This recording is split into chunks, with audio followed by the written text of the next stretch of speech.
Welcome to the Work, Wealth, and Travel podcast. I'm your host, Nicole, and this podcast is your guide to start creating a lifestyle by design. From entrepreneurship, money and finance, taxes and residencies, and everything in between, this show highlights the nuances of a true global citizen lifestyle. Let's dive in. Welcome back to the Work, Wealth, and Travel podcast. In today's episode, I'm so excited to share this episode, especially if you are into podcasting, you are a podcaster yourself, or you're looking to grow your podcast. This is the episode for you. We all know there are so many various streams of income that are associated with podcasting, but in order to get to those streams of income, you need to grow a successful podcast first. So today I am speaking with Lindsay of All Ears English. Lindsay has grown a globally ranked podcast. Her podcast has 8 million monthly downloads across her entire catalog and 100,000 downloads plus per episode.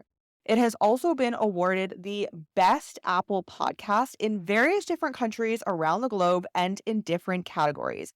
She's been podcasting since 2013. That's 10 years, almost 11 years now, which is so wild. She's such an OG in this game. She has built her entire business off of her podcast, and her podcast teaches people the language of English. So if you are interested in podcasting, the monetization behind podcasting, how to get started and how to grow a sustainable podcast, this is the episode for you.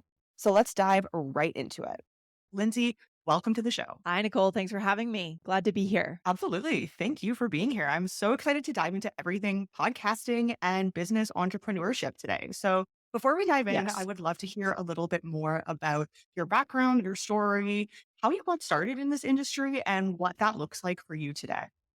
Well, I started with a desire to travel. After college, I moved to Japan, taught English in Japan for a year and a half, and then moved to New York, taught English there, and then decided I had to see all of South America and learn Spanish. So I left New York for a year and did a backpacking stint living in Buenos Aires, living in Guatemala, and just traveling overland across the whole continent of South America.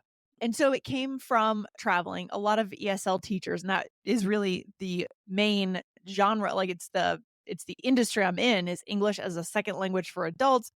Many of them want to travel, and that's how they get into it. And that was the same thing for me. We have a lot in common. You don't know it, but we do. So I actually moved to China when I was 23 years old, and I'm from Canada. I wanted to leave my home country. I never really felt fully aligned there. I don't know if you experienced that as well. Yeah, But I wanted to sure. experience a different culture in a different place. And long story short, I haven't lived there since I left 6 years ago, but I moved to China and I was teaching English. And so I would love to hear what your experience in teaching English looks like and then how it evolved into this huge global brand. Because I know for me, my personal experience, and we have such different experiences, which I love. So I want to hear your side Yeah. of it. But I started teaching English and I was like, nope, this is not for me. I never saw myself as a teacher. I don't think anyone would describe me as a teacher. Even being around kids all the time was not really something that I had ever aimed for in a career or a position. So that was kind Yeah. of me, but I used that to discover what my passions were because I knew that that was not one of them, which got me to where I was today. Yeah. So I'd love to hear how teaching Perfect. kind of brought you into now a huge global brand. That's the key, right, Nicole? Like, we have to use our 20s to do that work. And it's such a privilege to be able to do it. But if we have the ability to go travel and think, oh, I'm going to try this, it's not me, that's an amazing gift. So, really going deep into that exploration is, I think, the key to a happy career. So, in Japan, I taught for a company called Eon in Tokyo. And so I wasn't just in a public or private school with just kids, I had the whole spectrum, all ages, anywhere from age 3 up to grandmothers I taught. That was kind of cool. I got to see all of Japanese society in terms of students that came to that school. And yeah, I did enjoy teaching. Teaching English in Japan is a bit more like performing, especially if you're one of the native teachers. And that felt a little strange, but I was 22, 23. I was like, I'm traveling, I'm living abroad, I'm making money. I was happy. I also kind of always knew I had a kind of brewing sense that I always eventually wanted to work for myself.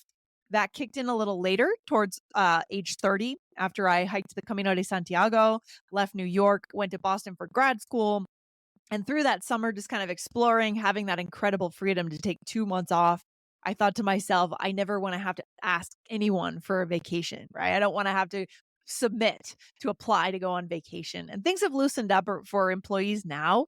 But I was just very clear because my dad was a business owner and I saw that growing up and I had a sense of comfort with risk. Right? Everyone has a different sense of what is risky, what is safe.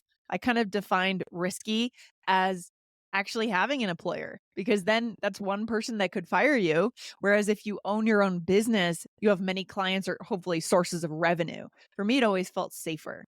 And so I dove right into that after once I went to Boston for graduate school. Podcasting was coming up then. It was 2013, 2014. I thought, hey, I could change my industry.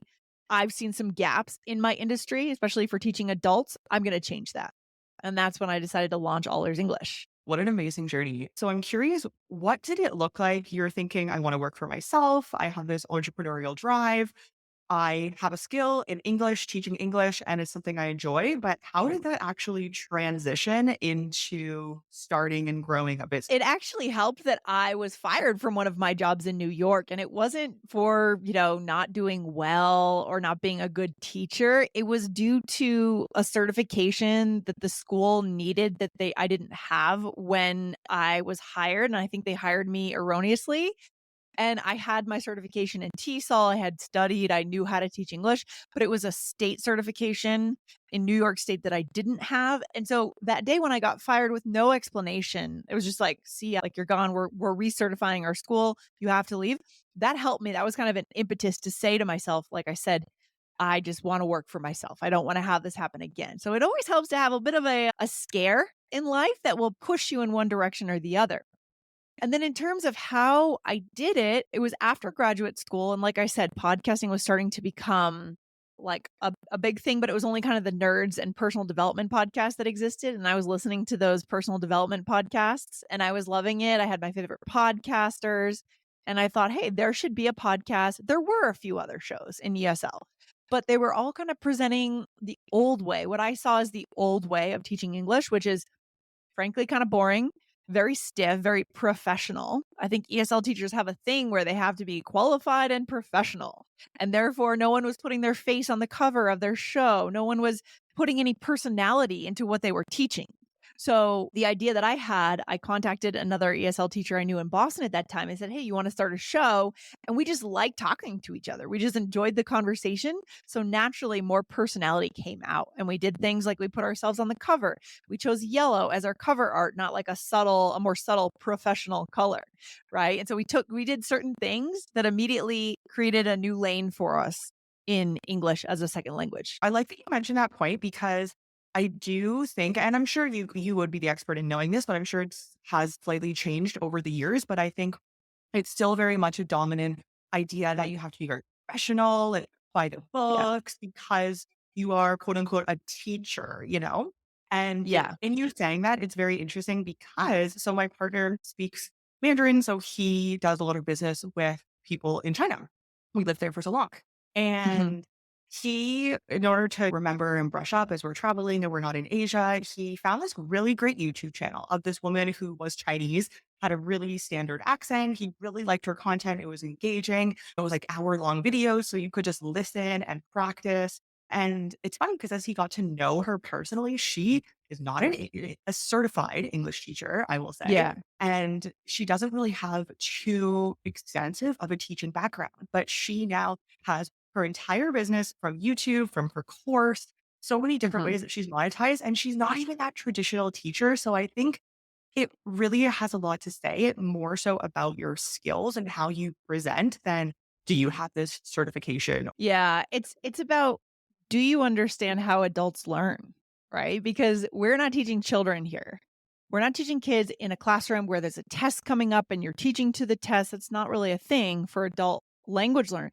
You need to capture their hearts before you capture their heads. And so if they're already bored from the time they turn on the podcast, they're not learning a thing. They're not going to retain anything. So what we do in our show is We put the focus on human connection, and we actually trademarked this phrase. This was our one of the first big business steps I took with All Ears English. The phrase connection, not perfection, really speaks to our value as a show. Everything we teach comes back to human connection. And so, yes, we're going to teach you the correct grammar. Yes, we're going to go research that, prepare the episode properly. Everyone on my team does have a master's degree, one in applied linguistics, two in TESOL, and myself in intercultural relations. So we are educated. Yes, we have our certificates, but we don't think that grammar and perfection is what matters when it comes to human communication. So we bring the focus back to human connection, and we trademark that phrase. Trademarking is something I definitely recommend. It's cheap, relatively cheap when you're building a business. It costs about $2,000 to trademark a phrase or a brand name, which is an incredible deal for building your brand from an early day. Kind of on the little side note of trademarking, I actually just had a recording with a lawyer who specialized in trademarking and Nice. contracts. And it was so interesting because I'm sure you now know this, but I think a lot of people, myself included, didn't realize the power in trademarking and that you can have a business and have a name or have a URL, but it doesn't mean you truly own it until you trademark it. So I found Yeah. that very Yeah. interesting. Yeah. And the hard part about trademarking is the only way to defend your trademark, you probably maybe you're the lawyer said this on the show. You have to say it. You have to use it all the time because that's how, like, if you think of Nike, it's not because they trademarked it, it's because they use it in all their commercials. You see it everywhere. It's the use of the trademark that helps people associate it with you as a brand, not the fact that there's something in the US Patent and Trademark Office that says that you own this phrase, right? So it's interesting. Yeah. So I want to go back because I definitely want to dive more into your podcasting journey. So and now what year do you start the podcast in? The podcast started in the fall of 2013, 10 years Okay. ago. Oh my gosh, a decade. That's crazy. So Yes. you were maybe one of the more OG podcasts out there. So what has that OG. journey looked Yeah. like for you? You now have, 8 million downloads per month. What has the journey in the last decade looked like from starting to getting to where you are today and building a huge global business? It's been a lot of work, but the good news is that we love podcasting. I mean, I keep doing it because I actually enjoy this mode of communication, right? I hate blogging, so our team writes the blog. I don't love video, so I don't really do a lot on YouTube. Yes, we have a channel, but we don't really grow that channel. We don't focus on it. Our primary channel is podcasting because we love being on the microphone and we love these chemistry conversations with our co-hosts. And so it's been about that. So when I started the show, I thought that All Ears English was going to be a hobby. I actually had another business at the time, which is a consulting, like a training, one-to-one tutoring training company, where I would hire tutors in New York and Boston, pay them, match them with a student who came through our website, very simple business model, contractor model. And I thought that'll be my business, but there wasn't much passion behind that. It was just literally matchmaking and there wasn't any magic. And so All Ears English had the magic. But the key is, yes, we hit it off with some good branding. We had something different, something catchy, but we had to work really hard. And so from the beginning, we've always published 4 episodes a week and we never missed that. We do short episodes, 15 to 20 minutes. Never missed it. And I'm quite proud of that because that's something we can debate from a business model perspective, but it has helped us to really grow in the apps and get our brand reputation out there, trust, getting listeners addicted to the show. If they consume it more often, they'll become more excited about the next one. It's just science of the brain, right? And so all these things work together. In terms of monetization, we started selling our transcripts around month 2 or 3, and then we took on our first sponsor about a year in. We took on a sponsor with a language marketplace platform. They sponsored us for a couple of years. And then we published our first online course when I hired 2 other podcast co-hosts, and one of them had qualifications, had been an examiner in IELTS. And I don't know if some of your audience knows IELTS for sure. It's an exam for immigration. And I said, okay, this is going to be the first course we build because it's a niche within a niche, right? So finding those niches inside of a niche, even in 2015, that's what we had to do. I'm curious in you saying kind of the different monetization and what that looks like. What do you think has been, and maybe you've already mentioned a few of these, but what have been some of the biggest factors that you would attribute to the success of your podcast and the 8 million downloads? Is it that connection piece? Is it maybe even having the short bite-sized episodes 4 times a week, which is pretty often? Or is there something else that maybe you haven't mentioned here that you would really attribute to that success over the years? I think a big thing that we did in the beginning and have always done is building relationships in our industry. So we know pretty much everyone in our industry. We have collaborated with them in the first 100 episodes. I think 30 of them were guest episodes, meaning we invited people who are already podcasters in this industry onto our show. And sometimes they invited us onto theirs, not always. It's not a direct transaction, but sometimes that happens. That was a big part of getting us up there, getting a momentum going. And I know it's become a lot harder now. 2023 is totally different from 2013. There's way more shows, but I still always recommend that as a early days strategy. So would you say that the guesting is really successful because it's promoted on 2 channels? It's promoted on your channel and their channel? Or was it guesting in the sense of maybe you're having conversations with this person so that the listener can learn English and they get to hear 2 different accents, they get to hear 2 different voices talking? Or is it more so that you get more eyes and ears on your content through going through promotion of somebody else's page as well? I think it's the latter. It's the third thing you mentioned. It's also the fact that, to be honest, the best way to promote a show is from within the podcast environment because not everyone is a podcast listener. When I see people doing a lot of promotion on social media, I just kind of shake my head. I think this does not work. I'm sorry, it doesn't work. Like it's very hard to move someone from Instagram to a podcast. So I recently was on the phone with someone who's starting a show that was used to be on TV and I knew them through someone else, whatever. They're kind of a big name and they have a huge TikTok channel.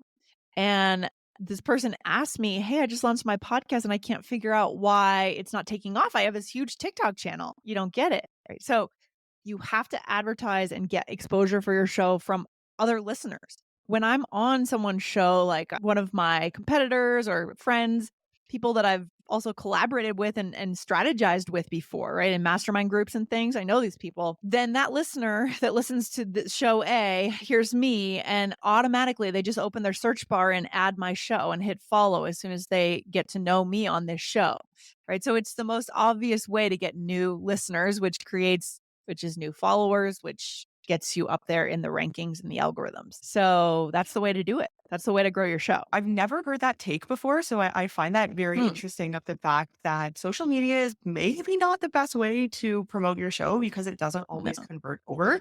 But I do think that is so true. I see some podcasts on Instagram specifically. That's usually where I hang out. And they will promote every day. You know, whether it's not always a new episode every day, but it's always some sort of episode promotion or coming out. And the way that I feel, and I don't know if others would see it this way, but I always think like that's kind of so much promotion. Whereas for me personally, I like people to come to my show organically. If people are, asking for recommendations, or if people see the short clip posted on my like once a week on my social media and they're like, oh, this is an interesting topic. Maybe I'll check this out. More of an organic way. Would you have any more tips on how to best promote your podcast? That's the problem with social, right? Is that, like I said, not everyone listens to podcasts. So you could assume that maybe 50% of those people know what a podcast is, know how to get to it, especially internationally in Instagram or in Facebook or in TikTok. So it's really staying within each channel. Other suggestions? Yeah, I mean, we've done when you get a little bit more into your show, doing things like promo swaps works too, in for the same reason that I think guesting works better. Coming on someone's show and like being interviewed or presenting content works the best, but a second best would be promo swaps. So if I contact another show in my industry, I say, "Hey, let's swap 200,000 impressions of an ad for your show, for my show and yours, and vice versa." You just run down those impressions, right? So if you have a host that can help you count impressions for an ad, that can work. Or you can just say, "Hey, how many episode downloads does your episode get? We'll bake it into the episode. We'll call it even or put it in 2 episodes versus 1," right? Does that make sense? So you're just swapping an ad. Feed drops work as So well. Yeah. Yeah. Sorry, go ahead. Mhm. That's really interesting. Thank you. And in you saying that, you mentioned really briefly in there, like international listeners. Yeah. I'm sure you have a lot of international listeners. So what does that look like Yes. when are you networking with others in other countries across the globe who speak different languages and potentially have language on a different continent or country of the world? Or because I feel like you have a very unique niche in podcasting. I mean, the easiest thing is to start with people that speak your language, like native English speakers who are teaching English as a second language. But certainly, as a next, it's all levels, right? As a next level, a next strategic level, you could reach out. And we've done a little bit of this through different licensing deals. We've kind of collaborated with some Taiwanese podcasters who are teaching English through their own shows, right? You can get introductions. That's something I'd like to do more because that's a very obvious, like 100% of their listener base is your target market. And that makes total sense.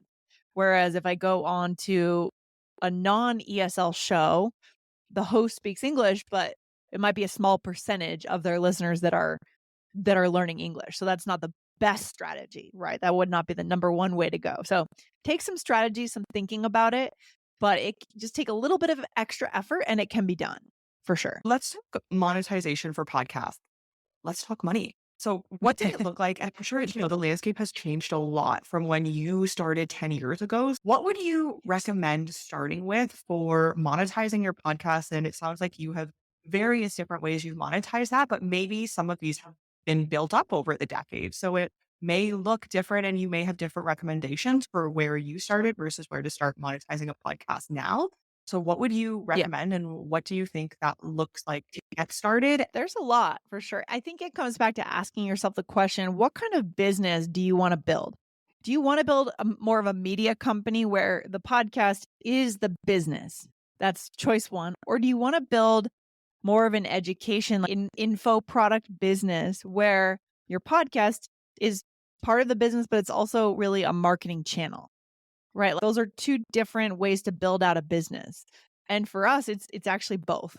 We started more as a marketing channel for our courses, and now we've split the model, and we're partially a media company, so putting ads on the show and also still selling our own courses, so we're using it for 2 ways and then moving into licensing our courses with companies, moving into the B2B space, which is kind of a next step for us, right? That's something we could do. But stopping and saying, "Yeah, do I just want the show?" That's totally legitimate too. Do I just want the podcast? Great. Then I'm gonna do probably it's going to be about ads, about advertising, right? So if you have the audience, there's so many options cropping up now to monetize your audience. Depending on who you host with, you can have programmatic ads just inserted into your show. You would have to place your dynamic ad markers in your episodes, which can take time depending on how many episodes you have. But once you get those set up, you can turn it on. Most hosts you can say, I want 2 pre-rolls, 2 mid-rolls, 2 post-rolls, whatever I want. And then at the end of the month, they send you a check. And then you can also do host-read ads, right? Work with an agency that would go and sell your show to brands. So that's on the monetization of the podcast. Then if you want to have an education brand, well, I'll just stop. Do you have any questions about that first? I don't want to just steamroll through. Just any questions about that media model, the podcasting, the ads, anything? Guess my only question in that you mentioned hosting, and I know there are many hosts out there. I would be curious who you recommend and who you don't, because I know that there are some free that kind of have not great implications, but you can kind of dive into that Right. maybe. Yeah, for sure. So for so many years, until for a long time, until last year, we were on Libsyn, and Libsyn was fine for us. We were on the Libsyn like non-monetized plan. So they have Libsyn Pro now, where I think they're doing programmatic ads now, just automatic insertion ads, but we were on the basic plan. So it was like 25 bucks a month, very cheap. They've been in the industry the longest of any host. Like they are the OGs of podcasting. They know what they're doing. Support is good. Your podcast will be fine. You don't have to worry about your RSS feed disappearing if you host at Libsyn, right? And that's true for, Simplecast, I'm sure, and a number of others. Just look for a basic host who's been around for a long time and they have cred. They should be at the conferences. They should be reputable. You should have heard of them. But Libsyn's a safe bet for most podcasters. When it came time to monetize with automatic ads, like automatic insertion ads and host read ads. We did migrate to Megaphone. So we're on Megaphone now on just in the, what do you call it? Like a enterprise plan, because that's the direction we're going in and that works for us, but that's not necessarily for everyone. I would only recommend that as your podcast gets a lot bigger, for sure. And are there any that you would not recommend for any reason? There's nothing that I would not recommend because I haven't really hosted anywhere else. Anchor, I've heard strange things about them, but I know they're owned by Spotify, so I can't really say. They may have cleaned it up now. Well, the only reason I ask is because I've heard a pretty prominent course creator, but he was mentioning a while back to not go with any of the free offerings. Anchor is now Spotify for podcasters, so that's free. And I think Mm, there's some other ones out there that are free because they yeah. basically own everything. I thought that was really interesting. And no one ever talks about that, especially when starting a Mm. podcast. You don't know. I agree with that. I would not. I would be very skeptical of anything that's free at all because, again, just like you need to own your website, you need to own your domain, you need to own your RSS feed. So when you go to look at these hosts, ask them, can I redirect my RSS feed? How easy is it? How would I do it if I wanted to do it tomorrow? And make sure they don't lock down your feed because that's a worst case scenario. So 100%. You should be paying something. At a place like Libsyn, you could pay like 5 or $10 a month, I think, or maybe it's a little more than 20, 25 to have a perfectly good RSS feed, and they'll never try to keep your RSS feed. They'll never try to own it. You absolutely have to own your RSS feed because your RSS feed is your subscribers. Your subscribers are subscribed to your RSS feed. They're not subscribed to your show. You know what I mean? So you'll lose them if you can't move it or if it belongs to a business. So yes, do not do free on anything, to be honest, unless it's a free trial. So we were on the topic of monetization. And we kind of got cut short, but I would love to hear. I think you had some other options of ways that you could monetize your podcast. So I would love to kind of try the rest of that looks like. So we talked about using your show as more of a media company. The product is essentially the listeners, right? The product is the podcast and the listeners and the attention that you have that you can turn around and go to the brands and say, "Hey, I have all these listeners. Do you want them to hear about you?" That's option 1. And then option 2 is using it as more of a marketing channel for a course. And this is a route that I definitely recommend. I think online courses are getting pretty crowded, so we have to be smart about what niche we go into and how we build our course. But I think it's still a good way to get started right away making money online if you have expertise in something unique or interesting or different or teach something in a different way to immediately start making money off your show, because to get to that point of making money on ads, you need a certain number of downloads, right? We need to be in the 10, 20, 30, 40, 50,000 a month range, and that's going to take some time. So what you could do in the meantime is sell an online course. All right. So those are kind of the main ways that you can make money. And I know there's like people have built businesses, as have you. I just had somebody on as a guest as well the other day, and he had built his entire business off his podcast. Yes. And the other things you can do. So outside of the online course model, you can do live events. We've done those in Boston, New York, and Tokyo, which was so cool. You can get your listeners together. You can collaborate with another podcaster to host online in-person live events if you have a similar audience. We built an iOS and an Android app. You could do that, build software. So there's a ton that you can do. Just think about what business do you want in 5 years and how much like influence do you want to have?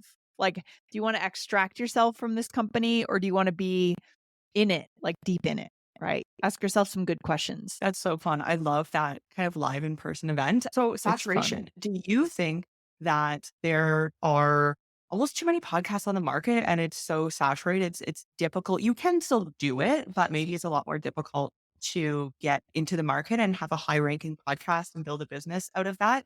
Or do you think it's really just strategic? Well, it's hard to answer because we launched in 2013, but we just launched a new show in October of last year. And yes, we used our network to launch this show, right? So we already had the benefit of the big network, the 2 shows that already had the downloads. We pushed our listeners to this new show, and I think it's doing about 10,000 downloads a day, which is not bad. It's much smaller, but it's not bad at all. I think it's a lot harder, but I still believe that you can do it. I still believe there is space for independence to make waves in this industry. You look at some of the big famous shows like the Meghan and Harry podcast is going away now. They did like 12 episodes. It's not always a sure thing that these famous stars are going to succeed and take all the listener ear share, as they call it, right? The listener share. So, podcasting does lend itself to weird niches, weird hobbies, weird focuses, areas in which you can totally nerd out and you can be the one person in that niche. So, yes, I do think it can be done, but you need to be a lot more strategic. Like for us, we just kind of stumbled on success, nice cover art, extreme consistency. You have to be very consistent, publish when you say you're going to. Now you need to go into the guesting, go into the feed drops, the promo swaps, the going to conferences, talking to people, collaborating. You need to do a bit more, but it can still be done. We've talked a lot about various different areas of podcasting. Is there anything that you feel is important to note that we haven't touched on here? I just want to come back and circle back before we go out of podcasting to the importance of having a core value or a core differentiating belief about your industry. And ours is the connection piece, the human connection. And you have to believe it in your bones, right? I mean, for me, that comes from learning languages and feeling a little disconnected traveling the world. It has to be something that you could talk about for hours. Not just the content, but the angle on the content, what you believe is true about this industry or this topic. It could shift over time, that's fine, but it has to go deeper than just the words you're speaking. Your listeners have to hear it in your voice, that passion, that belief. Otherwise, it's just not I don't know, it's just not gonna work, right? It's gonna be too superficial. Podcasting is a medium that lends itself to depth. So I think we need that in a show. I completely agree. I've had this podcast for a while. Before this, started a marketing podcast. And Hmm. as much as I love marketing in the online space, it was not a true passion of mine. And so Yeah. it really just kind of fizzled and faded out.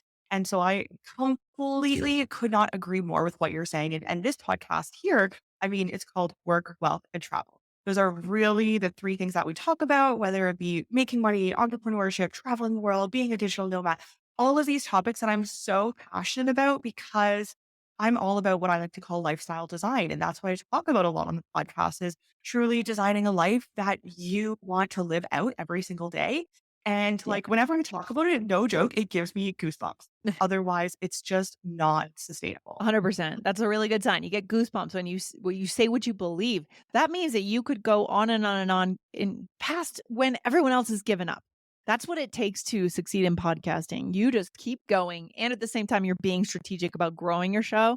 That's the formula for success. So make sure you have a topic you love and an angle on that topic that truly touches you deeply, that matters to you. That's the recipe for success in podcasting. Thank you for sharing that. So, where can everybody find you and your podcast?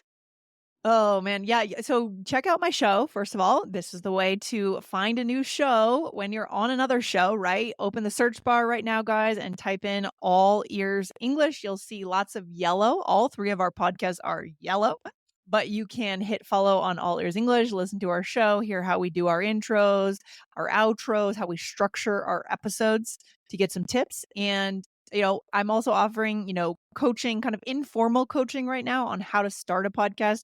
So if you guys want to check me out on LinkedIn, do a request to connect and I'm happy to help. I'm thinking of going into the area of helping people start podcasts. You just have to make sure it's like we said before, right? When you start a show, you have to make sure this is really something you feel strongly about. So there you have the oomph to put behind what you're saying. So I'm going through that process of reflection now. And you can find all of Lindsay's links below. And definitely be sure to check out her podcast. I love how on brand you are right now with your yellow shirt as well. You've just listened to the Work, Wealth, and Travel podcast. If anything from this episode resonated with you, I would appreciate if you share this podcast on your socials. And of course, be sure to tag me. And don't forget to leave a review on your favorite podcast platform. Thank you for joining me on this global citizen journey, and I'll see you in the next episode.